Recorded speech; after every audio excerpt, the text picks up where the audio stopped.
guys, this is Michelle Nicolaisen with Bombshell.com, and today I am reviewing a visual task management tool called Droptask that's really cool. So you can see I've got two groups set up here with 4 tasks, and I want to show you all the stuff you can do in a particular task. So for example, this task, step 1, I've got a description right here, I've added a due date, I've got it set to in progress, high priority, medium effort, and I've added a tag. So you can do all of that over here, but I'm going to show you how to do it on this task.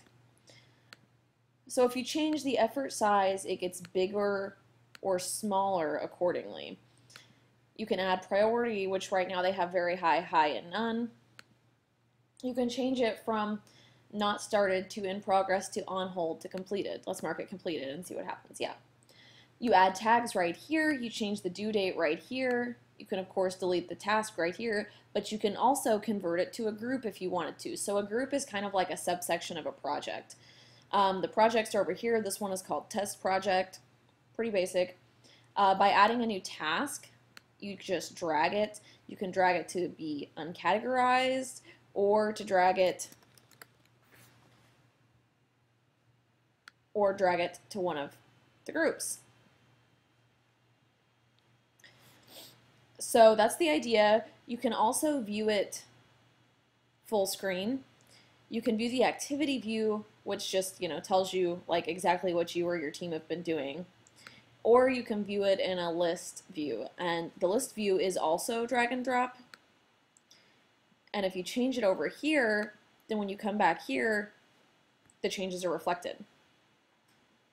So that's kind of a basic overview of the entry-level tasks. You have an inbox.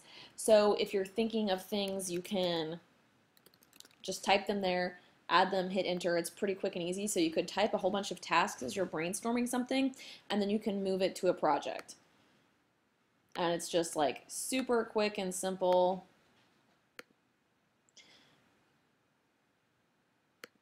Create a new group. Let's move this project here, or this task here. Zoom out a little bit. And you can imagine that if you had, there we go. You can imagine that if you had all of this properly set up with which tasks were in progress, which were on hold, high priority, very high priority, and had the tasks according to effort, sorted according to effort, it would give you this really cool visual overview of the project, and you'd be able to get a gauge, just like an intuitive gauge of how much was left to do, where you were at right now, what was completed, what wasn't, what was on hold, what you or your team were waiting for for information or for actions from other people about. And so I think that because of these things, it's a really good tool to use if you've got a super creative team, or if you've got a team that is kind of a hybrid of some more left brain thinkers and some visual thinkers, because the people who are super visual can use this view, and the people who are left brain thinkers, or the linear thinkers, whatever you want to call it, can use this view, and they can add tasks here, and then that can be sorted over here.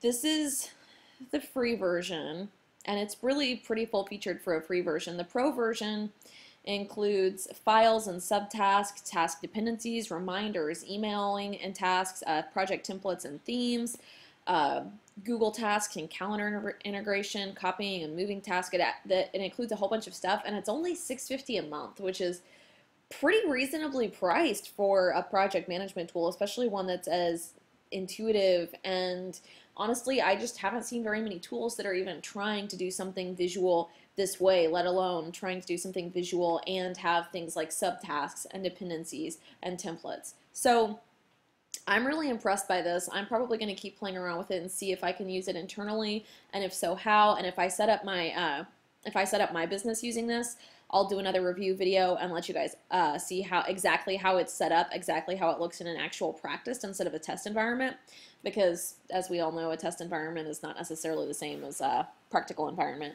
But that's kind of a brief overview of the features, the things that you can do with it, And yeah, that's pretty much it. That's Droptask. If you have any questions, feel free to ask me. Leave a comment on the video or on the notes at my blog, or I imagine you can probably tweet at Droptask on Twitter. They have some testimonials down here, so you know they use Twitter, and ask them. Thanks for watching, and have a great day.